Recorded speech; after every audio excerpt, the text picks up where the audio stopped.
اعوذ باللہ من الشیطان اللعین الرجیم بسم اللہ الرحمن الرحیم۔ کتاب علل الشرائع، صفحہ نمبر 236، جلد اول۔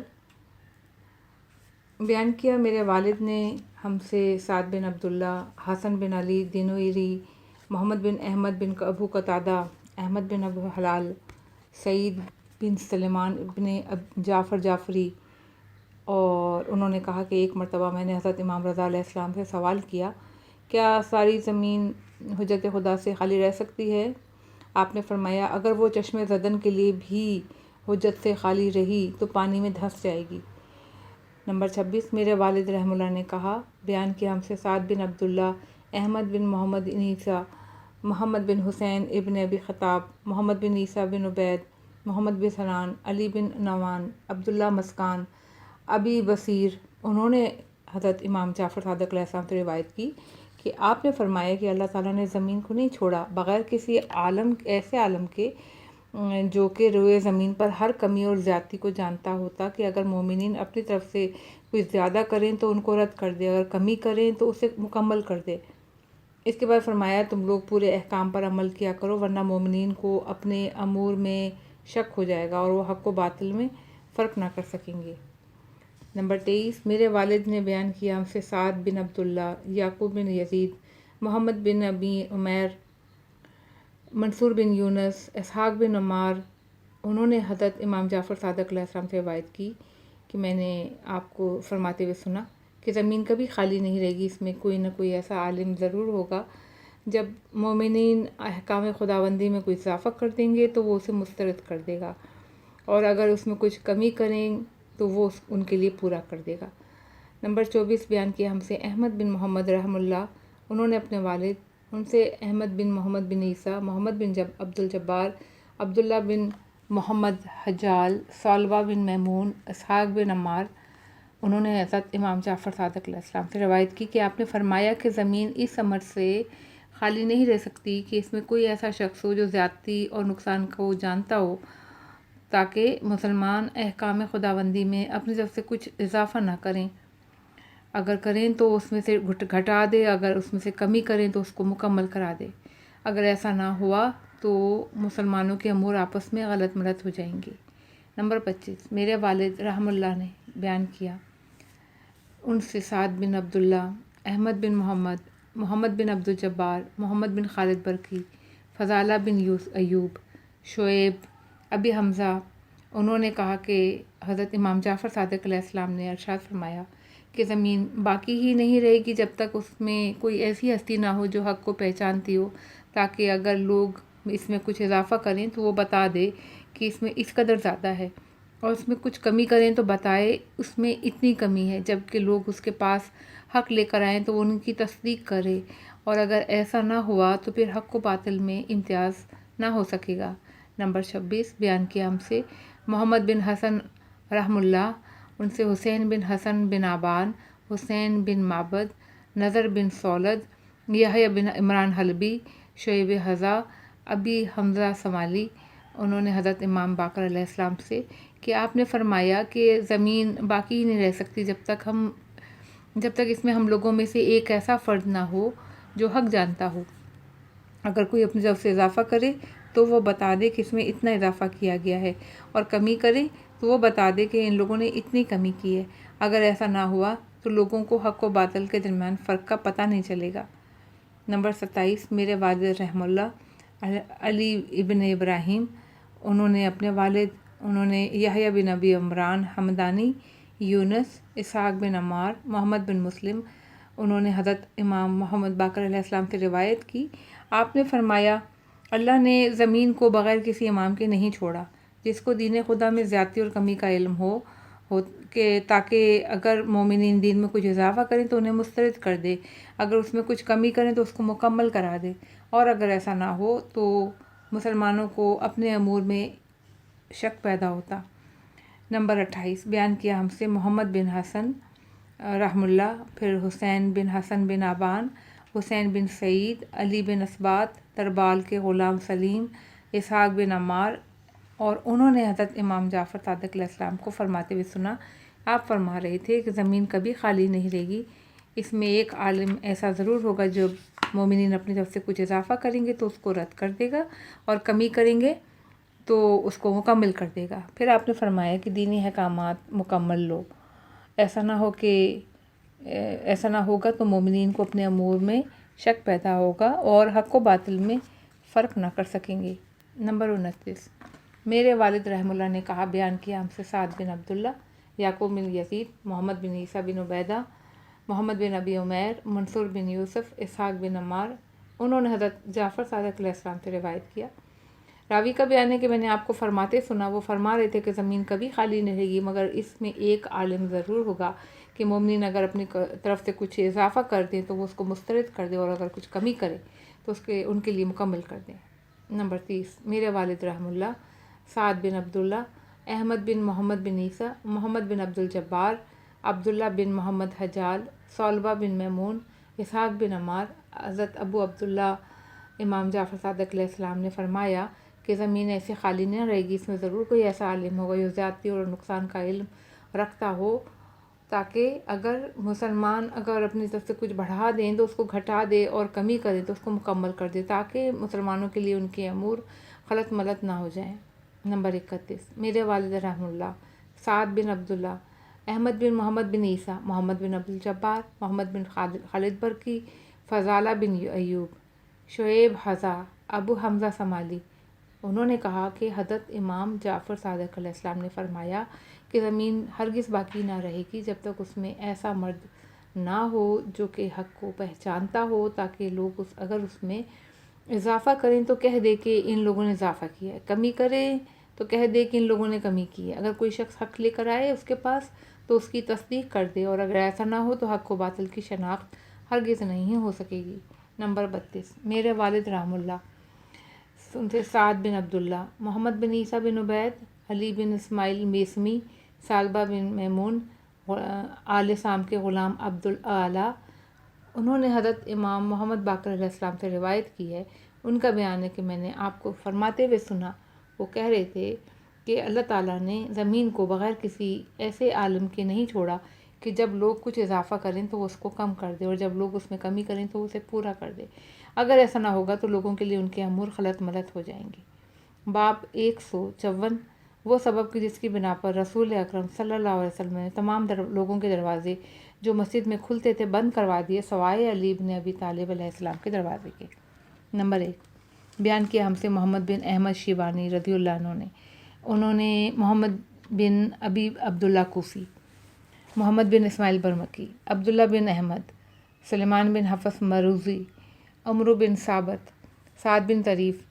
سعید بن جبیر، ابن عباس، جب انہوں نے فرمایا کہ جب رسول اکرم صلی اللہ علیہ وسلم نے وہ تمام دروازے جو مسجد میں کھلتے تھے بند کرا دیے سوائے حضرت علی ابن ابی طالب علیہ السلام کے دروازے کے، تو آپ کے اصحاب نے اس کے متعلق بڑا شور و غل کیا اور بولے، یا رسول اللہ صلی اللہ علیہ وسلم، آپ نے ہم لوگوں کے دروازے کیوں بند کروا دیے اور اس نوجوان کا دروازہ کیوں چھوڑ دیے؟ تو آپ نے فرمایا، اللہ تعالیٰ نے مجھے تم لوگوں کے دروازے بند کرنے اور علی کا دروازہ چھوڑنے کا حکم دیا ہے۔ میرے رب کی طرف سے مجھے جو وحی ہوتی ہے میں اسی کی تعمیل کرتا ہوں۔ نمبر 2، بیان کیا ہم سے مظفر بن جعفر بن مظفر علوی رحمہ اللہ، ان سے جعفر بن محمد بن مسعود،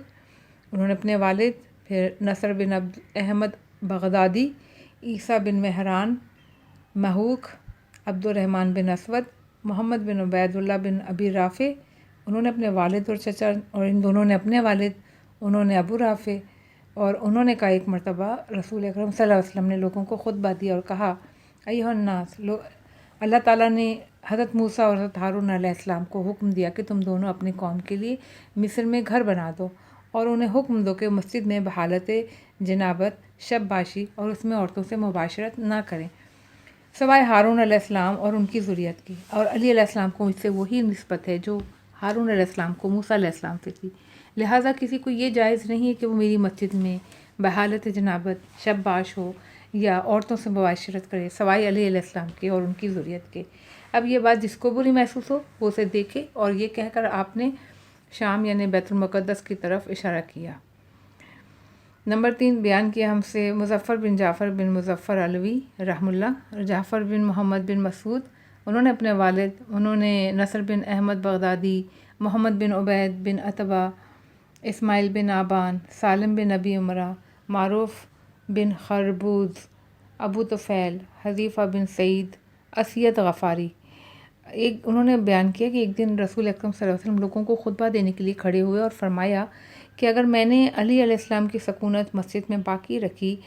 اور دوسروں کو اس سے خارج کر دیا تو لوگ اپنے دل میں بات کو محسوس نہ کریں، اس لیے کہ خدا کی قسم نہ میں نے ان لوگوں کو نکالا نہ علی علیہ السلام کو رہنے دیا، بلکہ اللہ ہی نے ان لوگوں کو نکالا اور علی علیہ السلام کو رہنے دیا۔ اور اللہ تعالیٰ نے حضرت موسیٰ علیہ السلام کے بھائی کی طرف وحی کی کہ تم لوگ اپنے قوم کے لیے مصر میں مکانات بنواؤ اور خود اپنے گھر میں قبلے بناؤ اور نماز قائم کرو۔ تو حضرت موسیٰ علیہ السلام نے قوم کو حکم دیا کہ ہماری مسجد میں کوئی ساکن نہ رہے اور نہ اس سے عورتوں میں ہم بستر ہو، نہ ہی اس کے اندر حالت جنابت میں داخل ہو، سوائے ہارون علیہ السلام اور ان کی ذریت کے۔ اور علی علیہ السلام کو مجھ سے وہی نسبت ہے جو حضرت ہارون علیہ السلام کو حضرت موسیٰ علیہ السلام سے تھی، وہ میرے بھائی ہیں، اور سوائے علی علیہ السلام ان کی ذریت کو کسی کو جائز نہیں کہ وہ میری مسجد میں عورتوں سے ہم بستر ہو۔ اگر کسی کو یہ بات بری لگی تو اس طرف دیکھے، یہ کہہ کر اپنے ہاتھ سے شام کی طرف اشارہ کیا، یعنی مسجد بیت المقدس کی طرف۔ باب 155، وہ سبب جس کی بنا پر لازمی ہے کہ امام کسی مشہور قبیلے، کسی مشہور قوم، کسی مشہور نسل، مشہور گھرانے کا ہو، نیز وہ سبب جس کی بنا پر واجب ہے کہ امام مخلوق میں سے سب سے زیادہ سخی، سب سے زیادہ شجاع، سب سے زیادہ عفو کرنے والا، گناہوں سے بچا ہوا اور معصوم ہو۔ بیان کیا ہم سے محمد بن موسیٰ بن متوکل، علی بن الحسین اسعد آبادی، احمد بن ابی عبداللہ برقی، انہوں نے اپنے والد، انہوں نے حسن بن علی بن ابی حمزہ، انہوں نے والد، انہوں نے کہا کہ ایک مرتبہ زرار نے ہشام بن الحکم سے نبی اکرم صلی اللہ علیہ وسلم کے بعد امام کی دلیل و ثبوت کے متعلق سوال کیا، تو ہشام نے کہا کہ اس کے لیے 8 دلیلیں اور نشانیاں ہیں، ان میں سے 4 نسبی ہیں، 4 ذاتی ہیں۔ 4 نشانیاں جو نسب میں سے ہیں وہ یہ ہیں کہ امام کو کسی معروف قبیلہ، معروف قوم، معروف نسب، معروف گھرانے سے ہونا لازم ہے۔ اگر ایسا نہ ہوا تو پھر روئے زمین پر ہر کس و ناقص کے لیے جائز ہو جائے گا کہ وہ امام بن جائے، اور جب ایسا ہونا جائز نہیں ہے تو ہم تمام عالم و جنس میں ایسی قوم نہیں پاتے جو محمد صلی اللہ علیہ وسلم کی جنس سے زیادہ مشہور ہو، اور وہ جنس قوم عرب ہے۔ اس قوم سے وہ صاحب ملت اور صاحب دعوت ہیں جس کے نام کی منادی دن رات ہر روز 5 مرتبہ تمام مسجدوں اور عبادت گاہوں میں سے سارے ممالک میں ان الفاظ میں کی جاتی ہے کہ اشہد ان لا الہ الا اللہ و اشہد ان محمدً عبدہ و رسولہ، میں گواہی دیتا ہوں کہ اس اللہ کے سوا کوئی اللہ نہیں اور گواہی دیتا ہوں کہ محمد صلی اللہ علیہ وسلم اللہ کے رسول ہیں، اور آپ وسلم کی یہ دعوت ہر نیک و بد، عالم و جاہل تک روزانہ دن و رات پہنچتی ہے، اس سے سب واقف ہیں، اس سے کوئی انکار نہیں کر سکتا، لہٰذا یہ مسلم ہے کہ اس سے زیادہ مشہور اور کوئی قوم نہیں ہے، اس لیے کہ محمد صلی اللہ علیہ وسلم کا تعلق اسی قوم سے ہے جو دنیا کی مشہور ترین قوم ہے، اور جب یہ مشہور قوم ہے تو ضروری ہے کہ امام بھی اسی قبیلے سے ہو، سب سے زیادہ مشہور ہو، تاکہ لوگ اسے پہچان سکیں، اور جب یہ لازم ہے تو یہ بھی لازم ہے کہ امام اسی خاندان سے اور گھرانے سے ہو جو کہ محمد صلی اللہ علیہ وسلم کا گھرانہ ہو، پھر اسی گھرانے میں صرف وہ امام ہو جس کے متعلق حضرت صلی اللہ علیہ وسلم کی نص ہو۔ اگر ایسا نہ ہوا تو اس خاندان کا ہر فرد دعویٰ کرنے لگے گا کہ میں امام ہوں، چنانچہ آپس میں اختلاف ہوگا اور لوگوں کو شناخت میں دقت ہوگی، اور حضرت صلی اللہ علیہ وسلم کے لیے یہ بھی ضروری ہے کہ وہ اپنے اہل بیت اور اپنے گھرانے ہی میں سے کسی کو نص فرمائیں، دوسرے گھرانے کے کسی فرد کے لیے نہیں، تاکہ حضرت صلی اللہ علیہ وسلم کے خاندان اور گھرانے والے اس سے اختلاف نہ کریں اور یہ نہ کہیں کہ ہم سے افضل، اس سے زیادہ عالم، اس امر کی اس سے زیادہ صلاحیت رکھتے ہیں، اور یہ بھی ضروری ہے کہ حضرت صلی اللہ علیہ وسلم اپنے گھرانے میں کسی ایک کے لیے نص کر جائیں، تاکہ ان میں بھی باہم اختلاف ہو کر کوئی یہ نہ کہے کہ وہ دوسرے سے زیادہ صاحب فضیلت، عالم و باصلاحیت ہیں۔ اب وہ 4 خصوصیات جو ذاتی ہیں وہ یہ ہیں کہ امام وہ ہونا چاہیے جو مخلوق میں سب سے زیادہ صاحب علم، سب سے زیادہ سخی، سب سے زیادہ شجاع اور سب سے زیادہ درگزر کرنے والا ہو، اور سب سے زیادہ گناہان کبیرہ و صغیرہ سے بچنے والا بھی ہو۔ اس میں زمانہ فطرت و ایام جہالت کا بالکل شائبہ نہ ہو۔ یہ بھی ضروری ہے کہ وہ اس صفت سے ایک لمحے کے لیے بھی خالی نہ ہو اور تا قیامت اس پر قائم رہے۔ عبداللہ بن یزید آبادی نے جو اس مجمع میں موجود تھا پوچھا کہ اے ہشام، تمہارا یہ کیوں خیال ہے کہ وہ مخلوق میں سب سے زیادہ صاحب علم ہو؟ ہشام نے جواب دیا، اس لیے کہ اگر وہ عالم نہ ہوگا تو اس پر اعتماد و یقین نہیں کیا جا سکتا، ہو سکتا ہے کہ شرعی احکامات کو بدل رہا ہو اور جس پر صرف حد جاری کرنی اس کے ہاتھ کاٹ دے، اور جس کا ہاتھ کاٹنا ہو اس پر حد جاری کر دے یا چھوڑ دے۔ میری اس قول کی تصدیق اللہ کا یہ قول ہے کہ افمن یہدی الی الحق احق ان یتبع امن لا یہدی الا ان یہدی فما لکم کیف تحکمون۔ جو شخص حق کی طرف ہدایت کرتا ہے وہ زیادہ اتباع کا حقدار ہے، یا وہ شخص جو ہدایت کر ہی نہیں سکتا جب تک خود اس کی ہدایت نہ کر دی جائے۔ تم لوگوں کو کیا ہو گیا، تم لوگ کیسے فیصلے کرتے ہو؟ سورہ یونس آیت 35۔ عباسی نے کہا اچھا یہ بتاؤ یہ تم نے کیسے کہا کہ تمام گناہوں سے معصوم ہونا ضروری ہے؟ حشام نے کہا اگر وہ معصوم نہ ہوگا تو اس پر اطمینان نہیں ہوگا کہ شاید اس نے بھی یہی کوئی گناہ کیا ہے جو دوسرے نے کیا ہے، اور اسی حد شرعی یعنی سزا کا مستحق ہے جس کا وہ دوسرا شخص مستحق ہے، اور جب وہ گناہ میں آلودہ ہوگا تو اس پر بھروسہ نہیں کیا جا سکتا کہ شاید وہ بھی اپنے پڑوسی، اپنے دوست، اپنے اقربا، اپنے مخلصین کے جرائم کو نظر انداز کر جائے اور اسے پوشیدہ کرے۔ اور میرے اس قول کی تصدیق میں اللہ تعالیٰ کا یہ قول ہے کہ ان جعلک للناس اماما قال ومن ذریتی قال لا ینال احد الظالمین۔ اللہ تعالیٰ نے حضرت ابراہیم علیہ السلام سے فرمایا کہ میں تم کو لوگوں کا امام بنا رہا ہوں۔ انہوں نے کہا میری ذریت میں سے بھی، ارشاد ہوا مگر میری طرف سے عہدہ ظالموں کو نہیں عطا ہوگا۔ سورہ بقرہ آیت نمبر 124۔ عباسی نے پوچھا اچھا تم نے یہ کیسے کہا کہ امام کا سب سے زیادہ شجاع ہونا ضروری ہے؟ انہوں نے جواب دیا اس لیے کہ وہ جنگ میں سب کا نگراں اور منتظم ہے، لوگ جنگ میں اس کی طرف رجوع کریں گے، اس کی پیروی کریں گے، اگر وہ بھاگا تو اللہ کے غضب میں آ جائے گا، اور امام کے لیے یہ جائز نہیں کہ وہ اللہ کے غیظ میں ہے۔ چنانچہ اللہ تعالیٰ کا قول ہے یا ایھا الذین آمنوا اذ لقیتم الذین کفروا اضحفا فلا تولوہم الادبار ومن یولہم یومئذ دہرہ فالقتال او متحیزا الی فتح فقد باء بغضب من اللہ ومأواہ جہنم وبئس المصیر۔ اے ایمان لانے والوں، جب میدان جنگ میں ان لوگوں سے تمہارا مقابلہ ہو جائے جو کافر ہو گئے تو تم ان کو پیٹھ نہ دکھاؤ، اور جو اس دن پیٹھ دکھائے گا سوائے اس کے کہ وہ جنگ کے لیے پہلو بدلتا یا کسی اور دستے کی جانب بڑھتا ہو تو یقیناً وہ اللہ کے غضب میں آ گیا، اس کا ٹھکانہ جہنم میں، وہ بری جگہ ہے۔ سورہ انفال آیت 15 اور 16۔ عباسی نے کہا اچھا چلو یہ بھی مانا، لیکن تم یہ کیسا کہا کہ اس کا سب سے زیادہ سخی ہونا ضروری ہے؟ حشام نے کہا یہ اس لیے کہ اگر وہ سخی نہ ہوگا تو وہ امامت کی صلاحیت نہیں رکھے گا، اس لیے کہ لوگوں کو اس کے وجود و بخشش کی ضرورت ہے، اور یہ کہ وہ لوگوں میں مال و غنیمت وغیرہ مساوی تقسیم کرے، تمام لوگوں کو حق پر قائم رکھے، اس لیے کہ اگر وہ سخی ہوگا تو مسلمانوں کے حقوق میں سے کوئی شے لینے میں باک محسوس کرے گا اور تقسیم کے موقع پر رعایا کے حصے سے زائد حصہ نہیں رکھے گا۔ ہم کہہ چکے ہیں کہ اس کا معصوم ہونا ضروری ہے، لہٰذا اگر وہ سب سے زیادہ شجاع، سب سے بڑا عالم، سب سے زیادہ سخی اور سب سے زیادہ صاحب عفو نہ ہوگا تو اس کا امام ہونے کا کوئی جواز ہی نہیں ہے۔ نمبر 2، بیان کیا ہم سے محمد بن علی ماجلویہ، ان سے علی بن ابراہیم، انہوں نے اپنے والد، انہوں نے اپنے ابی امیر حشام بن حکم، اور مجھ میں ایک طویل صحبت رہی، مگر اس مرتبہ میں نے اس سے زیادہ بہترین کوئی بات نہیں سنی جو اس نے عصمت امام کے متعلق کہی۔ میں نے ایک مرتبہ اس سے امام کے متعلق پوچھا کہ کیا وہ معصوم ہوتا ہے؟ اس نے کہا ہاں وہ معصوم ہوتا ہے۔ میں نے کہا اس میں عصمت کی صفت کیا ہے اور کیسے پہچانا جائے کہ وہ معصوم ہے؟ اس نے کہا تمام گناہوں کے 4 سبب ہیں، وجوہات ہیں، 5واں کوئی سبب نہیں ہے۔ حرص، حسد، غضب اور شہوت، یہ چاروں چیزیں امام میں نہیں ہوں گی۔ امام کے لیے ممکن نہیں ہے کہ وہ دنیا کا حریص ہو، جبکہ ساری دنیا اس کے زیر نگین ہے، وہ سارے مسلمانوں کا خازن ہے، وہ کیوں حرص کرے گا؟ اور یہ بھی ممکن نہیں کہ وہ حاسد ہو، اس لیے کہ انسان اس سے حسد کرتا ہے جو اس سے بالاتر ہو، اور امام سے کوئی بالاتر نہیں ہے۔ پھر وہ کیسے اور کیوں حسد کرے گا جبکہ سب لوگ اس سے پست ہیں؟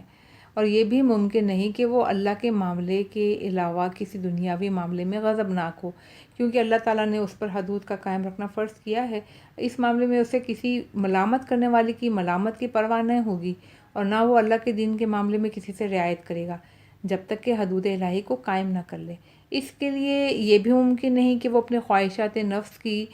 پیروی کرے اور دنیا کو آخرت پر ترجیح دے، اس لیے کہ اللہ نے اس کے دل میں آخرت کی محبت پیدا کر دی ہے، جس طرح ہمارے دلوں میں یعنی ہم لوگوں کے دلوں میں دنیا کی محبت ہے، لہٰذا ہم لوگوں کی نظر دنیا پر ہے، اس طرح اس کی نظر آخرت پر ہے۔ کیا تم نے کسی کو دیکھا ہے کہ وہ ایک بدصورت چیز کے لیے کسی خوبصورت چیز کو چھوڑ دے، یا کسی تلخ چیز کو کھانے کے لیے شیریں اور دل پسند کھانے کو ترک کر دے، یا کسی موٹے اور کھردرے لباس کے لیے نرم لباس کو چھوڑ دے، یا دنیا کی زائل ہونے والی نعمت کے لیے آخرت کی ہمیشہ قائم رہنے والی نعمت چھوڑ دے؟ باب 156 وہ سبب جس کی بنا پر امامت نسل امام حسین علیہ السلام میں آئی، نسل امام حسن علیہ السلام میں نہیں گئی۔ نمبر 1، میرے والد رحم اللہ علیہ نے فرمایا کہ بیان کیا ہم سے عبداللہ بن جعفر حمیری، علی بن اسماعیل سعدان، اور انہوں نے کسی شخص سے، پھر انہوں نے حضرت ابو عبداللہ امام جعفر صادق علیہ السلام سے روایت کی ہے کہ آپ نے فرمایا کہ جب حضرت فاطمہ علیہ السلام کے شکم میں امام حسین علیہ السلام آئے تو رسول اللہ صلی اللہ علیہ وسلم نے فرمایا، اے فاطمہ، تم کو اللہ نے لڑکا دیا ہے، اس کا نام حسین ہے، مگر میری امت اس کو قتل کر دے گی۔ حضرت فاطمہ علیہ السلام نے فرمایا، بابا مجھے ایسے لڑکی کی ضرورت نہیں ہے۔ آپ نے فرمایا، فاطمہ، مگر اللہ تعالیٰ نے مجھ سے وعدہ کیا ہے کہ وہ امامت کو اس کی نسل میں قرار دے گا۔ فاطمہ زہرا سلام اللہ علیہ نے عرض کیا، یا رسول اللہ، پھر میں اس بات پہ راضی ہوں۔ نمبر 2، میرے والد رحم اللہ نے فرمایا کہ ان سے بیان کیا سعد بن عبداللہ، پھر حسن بن موسیٰ خشاب، علی بن حسان واسطی، انہوں نے اپنے چچا عبد الرحمن بن کثیر، ان کا بیان ہے کہ ایک مرتبہ میں نے امام جعفر صادق علیہ السلام سے عرض کیا، یہ بتائیں کہ اللہ تعالیٰ نے انما یرید اللہ لیذھب عنکم الرجس اہل البیت ویطہرکم تطہیرا، ما سوائے اس کے نہیں کہ اللہ تعالیٰ ارادہ کرتا ہے کہ اے اہل بیت نبوت تم سے ہر قسم کی ناپاکی دور رکھے اور تم کو ایسا پاک رکھے جیسا پاک رکھنے کا حکم ہے۔ سورہ احزاب آیت 33۔ اس سے کس کو مراد لیا ہے؟ آپ علیہ السلام نے فرمایا، یہ آیت نبی صلی اللہ علیہ وسلم اور حضرت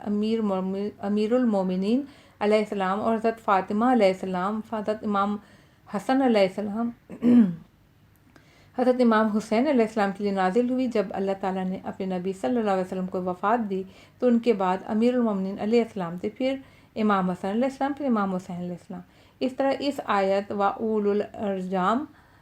بعضهم اولیٰ ببعض فی کتاب اللہ، اور اللہ تعالیٰ کی کتاب میں بعض رشتہ دار بعض سے زیادہ حقدار ہیں۔ سورہ انفال آیت نمبر 75 کی تفسیر شروع ہوئی، اور حضرت علی ابن الحسین علیہ السلام امام ہوئے، پھر یہ سلسلہ ان کی اولاد اوصیاء علیہ السلام میں جاری ہے۔ ان کی اطاعت اللہ کی اطاعت ہے، ان کی نافرمانی اللہ کی نافرمانی ہے۔ نمبر 3، بیان کیا مجھ سے احمد بن حسن رحم اللہ، ان سے احمد بن یحییٰ، بکر بن عبداللہ بن حبیب، تمیم بن بہلول، علی بن حسان واسطی، عبد الرحمن بن کثیر ہاشمی۔ ان کا بیان ہے کہ ایک مرتبہ میں نے حضرت امام جعفر صادق علیہ السلام سے عرض کی کہ میں آپ علیہ السلام پہ قربان جاؤں۔ آپ فرمائیں کہ حضرت امام حسین علیہ السلام کی اولاد کو امام حسن علیہ السلام کی اولاد پر کہاں سے فضیلت حاصل ہو گئی، حالانکہ وہ دونوں ایک ہی اصول پر یکساں چلتے رہے۔ آپ علیہ السلام نے فرمایا، میں سمجھتا ہوں تم لوگ اس کو قبول نہیں کرو گے، مگر سنو۔ ایک مرتبہ جبریل علیہ السلام حضرت محمد صلی اللہ علیہ وسلم کے پاس نازل ہوئے، اور اس وقت تک امام حسین علیہ السلام پیدا نہیں ہوئے تھے۔ عرض کیا، یا رسول اللہ صلی اللہ علیہ وسلم، آپ کے یہاں ایک لڑکا پیدا ہوگا، اس کے بعد آپ کی امت اس کو قتل کر دے گی۔ آپ صلی اللہ علیہ وسلم نے فرمایا، اے جبریل علیہ السلام، مجھے ایسے لڑکی کی ضرورت نہیں، مگر جب جبریل علیہ السلام نے 3 مرتبہ آپ سے یہی کہا تو آپ نے حضرت علی علیہ السلام کو بلایا، ان سے کہا، جبریل علیہ السلام اللہ کے تعالیٰ کی طرف سے یہ پیغام لائے ہیں کہ تمہارے گھر میں ایک لڑکا پیدا ہوگا اور تمہارے بعد تمہاری امت اسے قتل کر دے گی۔ حضرت علی علیہ السلام نے کہا، اے رسول اللہ صلی اللہ علیہ وسلم، مجھے ایسی لڑکی کی ضرورت نہیں۔ حضرت صلی اللہ علیہ وسلم نے حضرت علی سے یہ 3 مرتبہ کہا تو حضرت علیہ السلام یہی جواب دیتے رہے۔ پھر آپ صلی اللہ علیہ وسلم نے فرمایا، اے علی، یہ بھی سنو کہ اس کو اور اس کی اولاد کو امامت و وراثت و خزانہ علمی عطا ہوں گے۔ پھر آپ نے حضرت فاطمہ علیہ السلام کو کہلا بھیجا کہ اللہ تعالیٰ تمہیں ایک لڑکی کی بشارت دیتا ہے، وہ یہ کہ میرے بعد میری امت اسے قتل کرے گی۔ حضرت فاطمہ سلام اللہ علیہ نے جواب میں کہلا بھیجا، بابا مجھے ایسے لڑکی کی ضرورت نہیں ہے۔ آپ صلی اللہ علیہ وسلم نے حضرت فاطمہ علیہ السلام کے پاس 3 دفعہ یہ پیغام بھجوایا، انہوں نے یہی جواب دیا۔ پھر کہلوایا کہ بیٹی سنو، اس کو امامت و وراثت خزانہ علمی عطا ہوں گی۔ تو حضرت فاطمہ علیہ السلام نے عرض کیا، پھر میں اللہ کے اس پیغام پر راضی ہوں۔ اس کے بعد آپ علیہ السلام کے بطن مبارک میں حضرت امام حسین علیہ السلام آئے۔ یہ حمل 6 ماہ رہا۔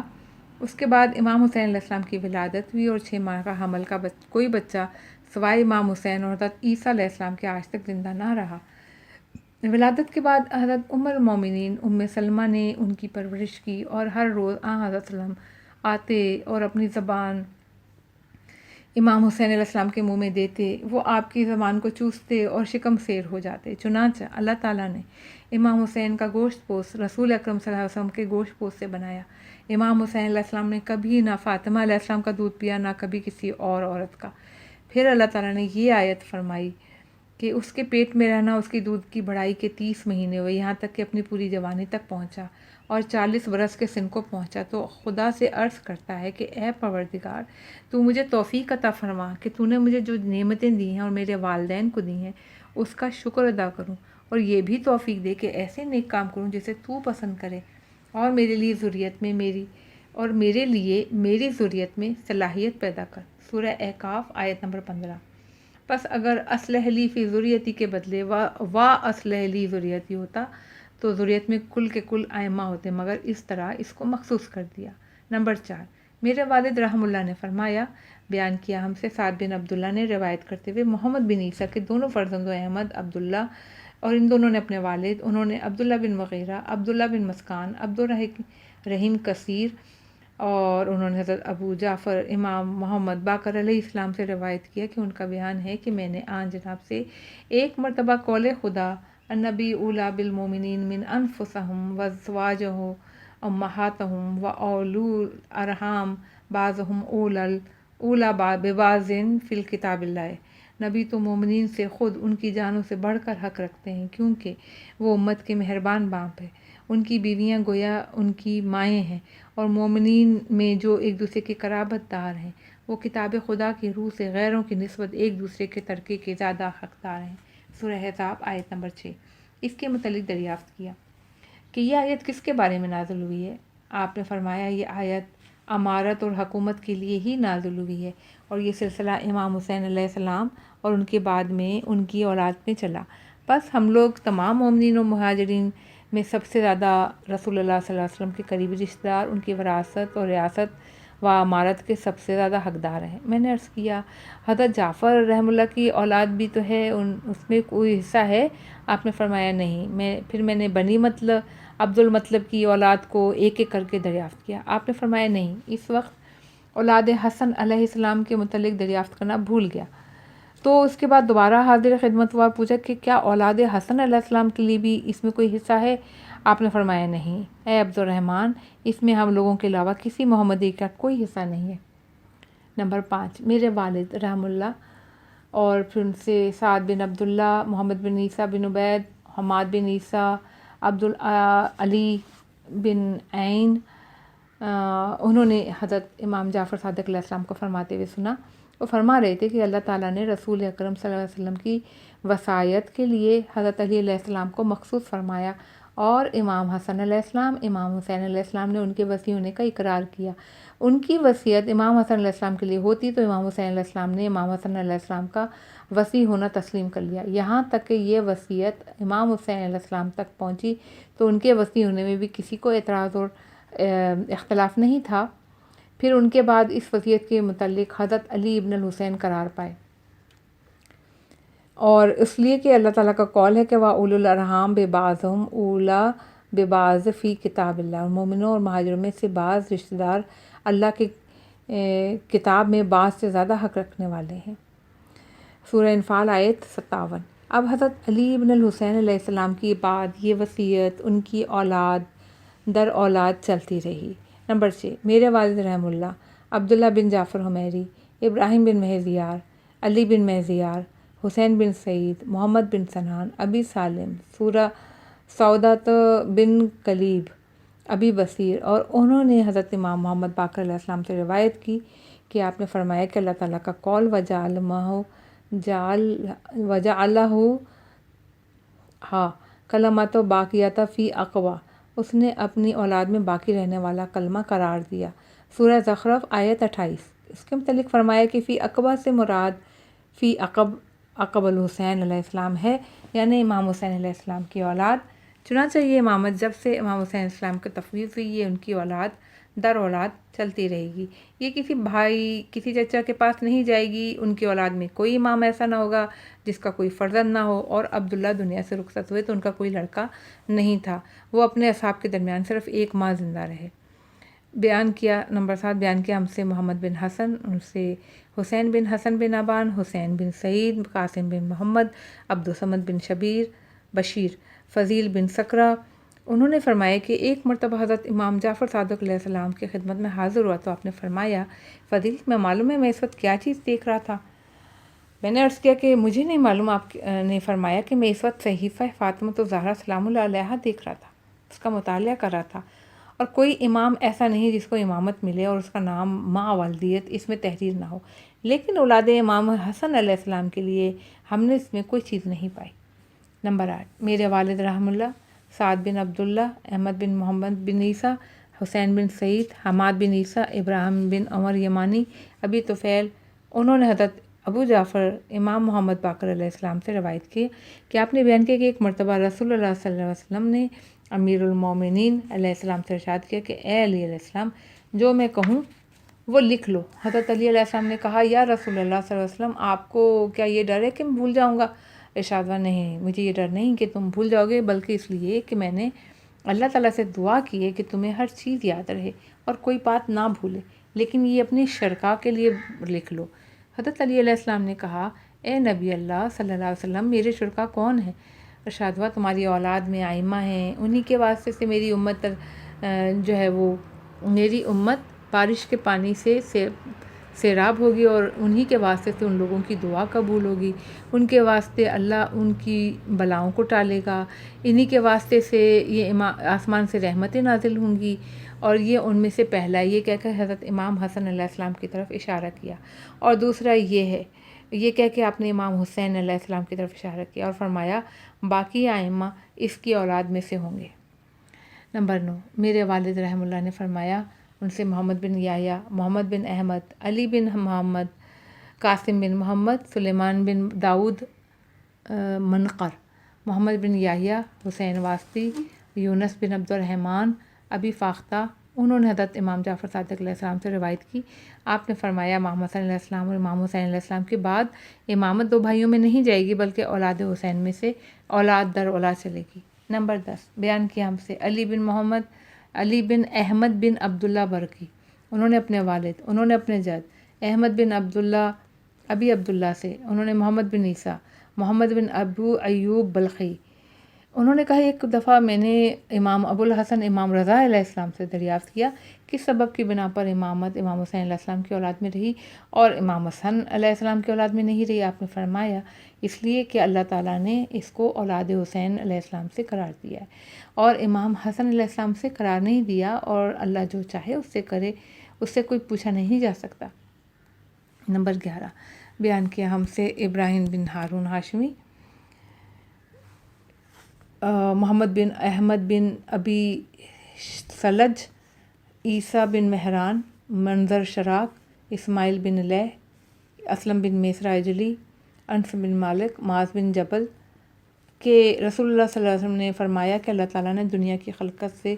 7000 سال پہلے مجھے اور علی اور فاطمہ حسن حسین علیہ السلام کو خلق فرمایا۔ میں نے عرض کیا جب دنیا ہی نہ تھی تو پھر آپ لوگ کہاں تھے؟ یا رسول اللہ صلی اللہ علیہ وسلم نے فرمایا کہ ہم لوگ عرش کے سامنے اللہ تعالیٰ کی تسبیح، تحمید و تقدیس و تمجید کرتے رہے۔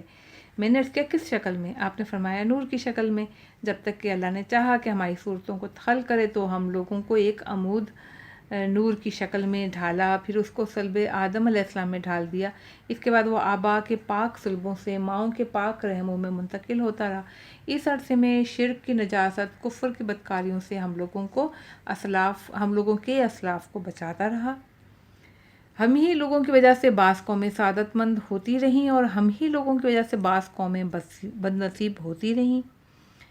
یہاں تک کہ جب ہم لوگ صلب حضرت ابو عبد المطلب میں پہنچے تو اللہ تعالیٰ نے اس نور کو صلب سے نکالا